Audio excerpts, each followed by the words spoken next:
10 বার হাত এইভাবে আর পা এইভাবে 10 বার করলে।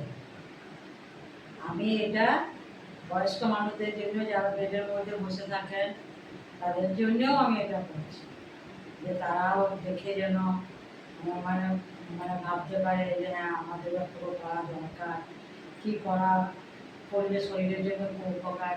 সেই জন্যই আমি এটা এইভাবে এইভাবে আর এটা কোনো অসুবিধা নেই। দেখতে পাচ্ছি শুধু বসে থাকা, এটা কিছু অসুবিধা নেই। এইভাবে তো পা হতে হাত উঠতেই পারে, হাত করতে পারে। এই হ্যাঁ, এটা একটা। এখন বন্ধুরা আমি এটা করছি, এটা হাতেরও হয়ে যাচ্ছে। বেডে বসে থেকে আপনি কারোর সাথে গল্প করুন, কারোর দিকে তাকান, যদি মোবাইলও করেন, শুধু এইভাবে 10 বার। কিন্তু 10 বার শুধু করলে সারাদিনে 3 বার করতে হবে। 3 বার না করলে আপনার শরীরের জন্য উপকারে আসবে না। তাই 3 বার সকালে আপনি বেডে বসেই করতে পারেন, আবার আবার ধরুন আপনি বেড থেকে নিচে নেমেও করতে পারেন। এটা কিন্তু আপনি বাথরুমেও গিয়েও করতে পারেন, যে আমার সকালে উঠে আমাকে বাথরুমে যেতে হয়, সেখানেও আপনি করতে পারেন। এভাবে পাগুলো কোমরে বসে, কোনো অসুবিধা নেই।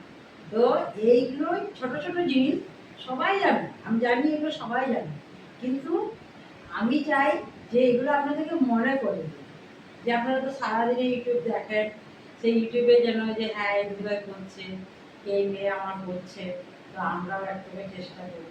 অনেক ভালো। 3 বার ওই বেডের মধ্যে বসে আপনার এত ধরুন সারাদিন ধরে আপনি মোবাইল করছেন, সেই মোবাইল করাতে আপনার হাত পুরো ধরে যায়, এগুলো ব্যথা করে, এটা কিন্তু সেটা তো কাজে লাগে।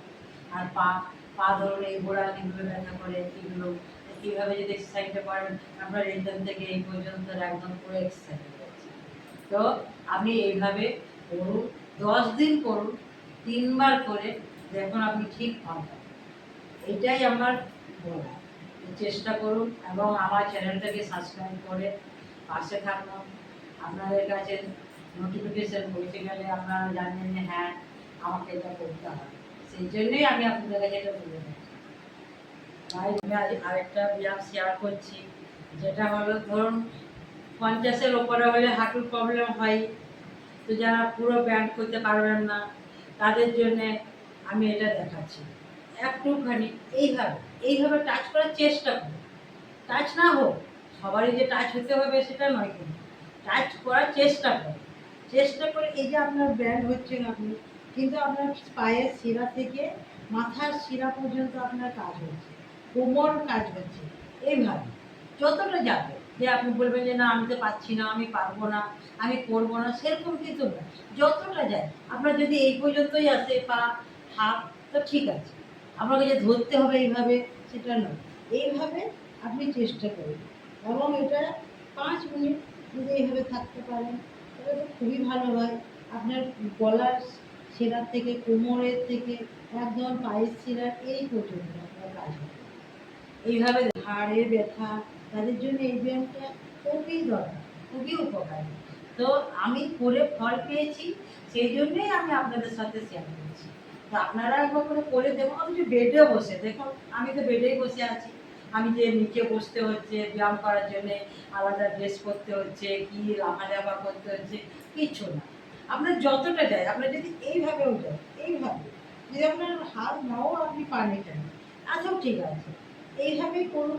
আপনার এই যে ঘাড় থেকে কোমর, কোমর থেকে পায়ের শিরা একদম এই পর্যন্ত আপনার এতটা ফ্রিনেস দেবে না, যে আপনি মানে করলে বুঝতে পারবেন যে হ্যাঁ সত্যি কতটা আমাকে ফ্রিনেস দিচ্ছে।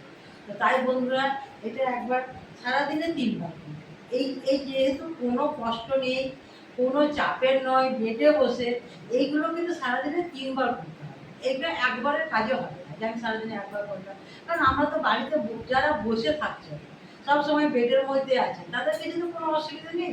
কিন্তু যারা একটু কাজের মধ্যে থাকেন, তাদের হয়তো এটা 5 মিনিটের জায়গায় 10 মিনিট করে, তাদের হয়তো সারাদিনে একবার করলেও কাজ হয়ে যাবে, যে 10 মিনিট করে। কিন্তু যারা বয়স্ক মানুষ তারা বেশি করে যদি না পারেন, তো অল্প করে করুন, কিন্তু 3 বার। আপনাদের কাছে আমি বলছি খুবই উপকার পাবেন। কারণ আমার শরীরের এইরকমই প্রবলেম, আমি অনেক ওষুধ খেয়েছি কিন্তু ওষুধে আমি কিছু করতে পারি না। আমি ধরুন এরকমে আমার কোনো কিছুই মানে ওষুধে কাজ হয় না, আমি কিন্তু আমার ধরুন এখানে ব্যথা করছে, আমি এই ব্যায়াম শুরু করে দিলাম। এই ব্যায়াম করতে করতেই আমি 2-4 বার করতে করতেই দেখা যায় যে আজকে যদি রাতে হলো কালকে অটোমেটিক ঠিক হয়ে যাবে। কিন্তু আমি ব্যায়ামটা করি, এক্সারসাইজটা করি। এইভাবে এইভাবে হাতকে ফিট রাখার জন্য আপনি সারাদিন মোবাইল দেখছেন, টিভি দেখছেন, ঘাড় পিঠ ধরে যাচ্ছে বসে বসে, এইভাবে এইভাবে এটা বাথরুমে বসেও হয়। তো এটাই আমি এটাই বলছি, আর এইভাবে যদি করতে পারেন তাহলে তো কোনো অসুবিধাই নেই। যাদের পা বেন্ড এই হাত বেন্ড হয়ে এই পর্যন্ত আসবে তারা এই পর্যন্ত রাখবেন, আর যাদের না আসবে তারা যদি এইভাবেও থাকে তাতেও কাজ হবে। তো বন্ধুরা আমার চ্যানেলটাকে ফলো করুন, আমাকে সাবস্ক্রাইব করে আমার পাশে থাকুন, এবং দেখতে থাকুন, বুঝলে? এই দুটোই তো আমার কি নাকি হাত দেবে না ভাগ করবে আর একটা হাতে করবো। হ্যাঁ হাতে দেখুন, এই যে দেখুন এইভাবে হাতগুলো কত ব্যথা ব্যথা করে কিনা, এইভাবে এইভাবে। তো আপনি বেডে বসে এইভাবে কথা বলতে বলতে টিভি দেখতে দেখতে আপনার এইগুলো হয়ে যাবে, কোনো অসুবিধা নেই। আপনি হাত এই যে হাত সোজা রাখাটা এটাই কিন্তু একটা ব্যায়াম। এটাই কিন্তু পুরো একদম হাতের পাতা থেকে একদম ঘাড়ের শিরা পর্যন্ত এটার কাজ হয়। তো আমি বলবো যে এটাও 10 বার, এটা 10 বার করুন, সারাদিনে 3 বার করুন। এইভাবে এইভাবে শুধু হাত দিন, কোনো কষ্ট হচ্ছে দেখুন, আপনি টিভি সিরিয়াল দেখছেন, সিরিয়াল দেখতে দেখতেই হয়ে যাচ্ছে। আপনি বসে গল্প করছেন কারোর সাথে, সেটাতেও হয়ে যাচ্ছে, কোনো অসুবিধা নেই। পা বেন্ড করতে হচ্ছে না, যদি আপনি বলেন যে আমার হাঁটু ব্যথা, এখন তো সবারই হাঁটু ব্যথা, তো যে পাও বেন্ড করতে হবে না, আপনি এইভাবে বসেই করতে পারেন। এইদিকে একটা বালিশ দিয়েও করতে পারেন, খেস দিয়েও করতে পারেন, কিন্তু করুন এইভাবে এইভাবে। এই হাত আপনার হাতগুলো সোজা থাকবে, আপনার পাগুলো যা হয়েছে হয়েছে, আপনার হাতগুলো নাড়তে পারবেন, চাড়তে পারবেন। আপনি হাত দিয়ে তখন দেখবেন আপনার এতটা ফ্রিনেস আসবে, মনে হবে যেন আমি কিছু করি হাত দিয়ে। তো আপনার এইভাবে এইভাবে এইভাবে ঘোরান, এইভাবে করুন হাতটা। আবার যদি পারেন সোজা করে উপর থেকে এইভাবে তুলে রাখুন, তুলে রাখলেই হবে যে আপনাকে উপরে নিয়ে গিয়েও কিছু করতে হয়েছে সেটা না, এইভাবে তুলে রাখুন জাস্ট 10 বার। এইভাবে নামান 2 সেকেন্ড,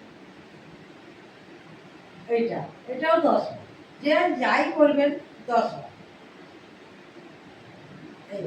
এইভাবে করুন, আপনারা ভালো থাকবেন, সুস্থ থাকবেন। একবার কথা মানে একবার করে দেখুন, তাহলে বুঝতে পারবেন।